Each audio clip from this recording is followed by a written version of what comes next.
Los videojuegos de terror han crecido bastante en los últimos años, en parte gracias al boom de gameplays de youtubers en la oscuridad gritando con algún sobresalto. Ahora, si bien han salido grandes títulos, algunos de ellos bastante inquietantes debo admitir, ninguno llega a alcanzar a Silent Hill, uno de los juegos más importantes del género. Esta saga, que salió a finales de los 90, supo marcar a toda una generación. No solo fue un éxito comercial, también fue celebrado por la crítica, al punto tal que sirvió para demostrarle al público masivo el potencial artístico de los videojuegos. Su impacto cultural fue tan grande que ante un día de niebla todos pensamos en esta saga. Habiendo dicho esto, más allá de los escenarios aterradores y los monstruos medio BDSM, uno de los aspectos más recordados por los jugadores es la música. Tiene uno de esos soundtracks que suele consumir la gente incluso sin haber jugado. Por eso, aprovechando la existencia de este canal de YouTube, podríamos agarrar y preguntarnos cómo es que Silent Hill se convirtió en uno de los juegos más aterradores del mundo. Pero además, ¿qué rol cumple el sonido en todo este asunto? Entonces, sin más vueltas, les propongo pasar al video en sí, no sin antes contarles qué son los Silent Hills y de dónde salen.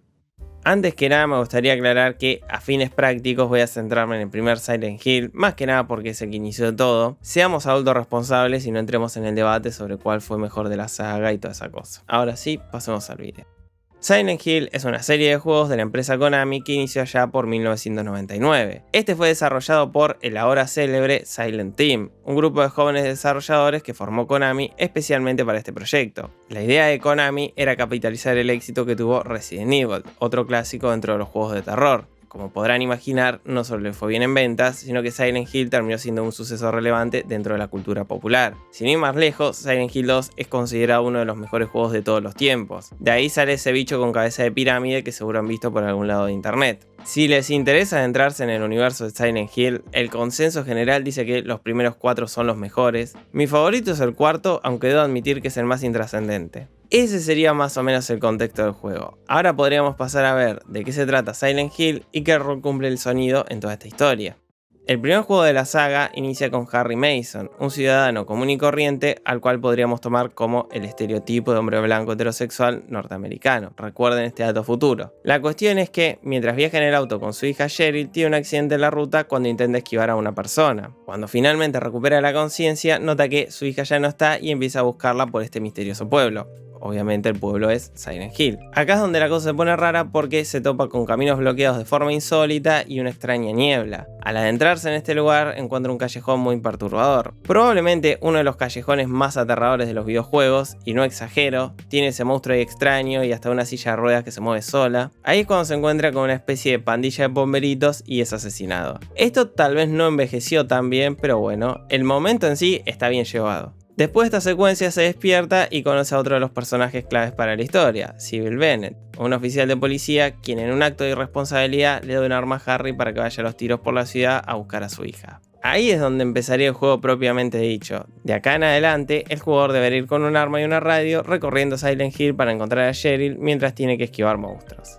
El juego en sí es bastante parecido a otros juegos de la época como Resident Evil o Galerians. El jugador debe ir resolviendo acertijos y matando monstruos, aunque acá hay algunas particularidades a tener en cuenta. Primero, cada vez que Harry se acerca a un monstruo, la radio empezará a ser estática. Y segundo, luego de una sirena, el jugador es trasladado a un lugar llamado el Otro Mundo, el cual vendría a ser una versión maligna y más aterradora de nuestro mundo. What's this? En las secuelas, si bien cambia la historia, las mecánicas son más o menos las mismas, salvo en el cuarto que está un tanto más orientado a la acción e introduce otro tipo de mecánica, pero a fines del video da lo mismo. La pregunta que se deben estar haciendo ahora es, ¿cómo da miedo este juego lleno de personajes con la mirada perdida y actores de voz cuestionables?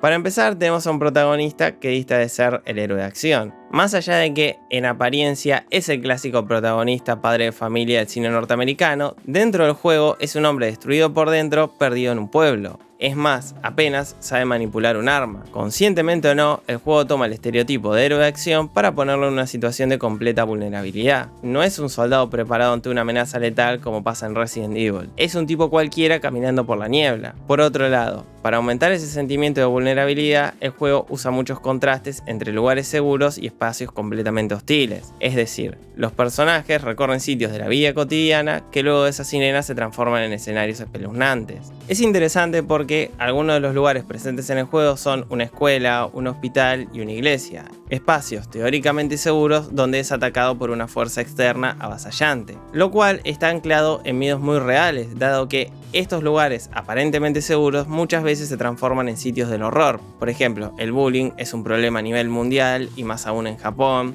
Cualquier visita al hospital puede terminar con la muerte de alguien, y la Iglesia Católica tiene un historial bastante complicado con esto de respetar los derechos humanos. Pero volviendo al juego, paradójicamente, tener momentos de paz y momentos de horror genera una sensación medio angustiante. Cada vez que el jugador logra llegar a un sitio seguro, queda en una encrucijada. Si avanza, vuelve al otro mundo, pero si se queda quieto, jamás termina el juego. Puede parecer ridículo, pero explica por qué muchos juegos actuales no son capaces de inquietar tanto al usuario más allá de algún sobresalto.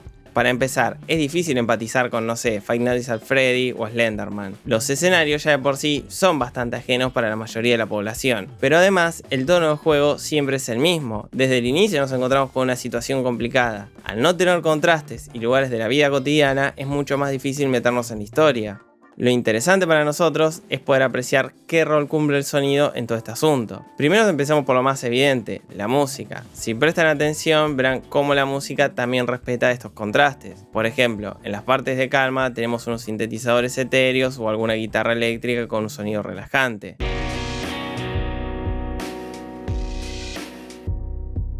Mientras que en las partes del otro mundo hay un sonido industrial que oscila entre visceral y mecánico.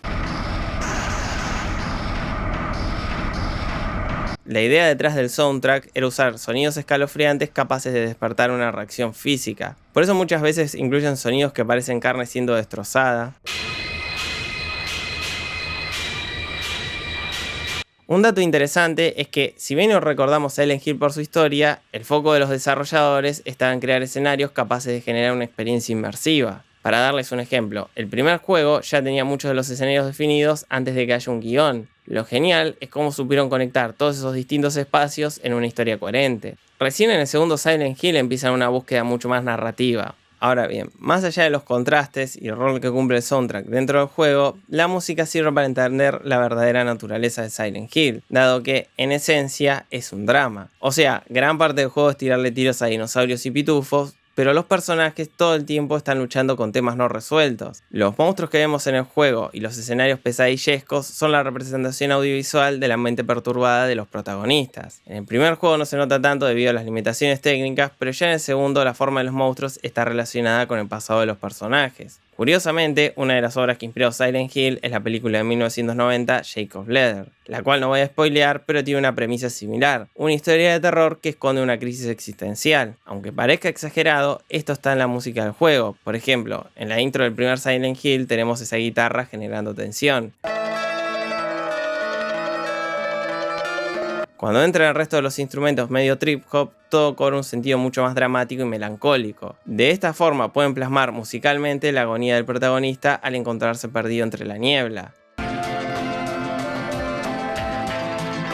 El problema con muchos juegos de terror actuales es que olvidan por completo el potencial narrativo de la música. Por lo general buscan música aterradora sin pensar cuán pertinente es para el juego. O sea, puede llegar a funcionar, pero es bastante básico. Es por eso que la música de Silent Hill es tan recordada incluso para quienes apenas hayan jugado. Más allá de que efectivamente hicieron grandes canciones, el encanto está en cómo se relacionan con el juego.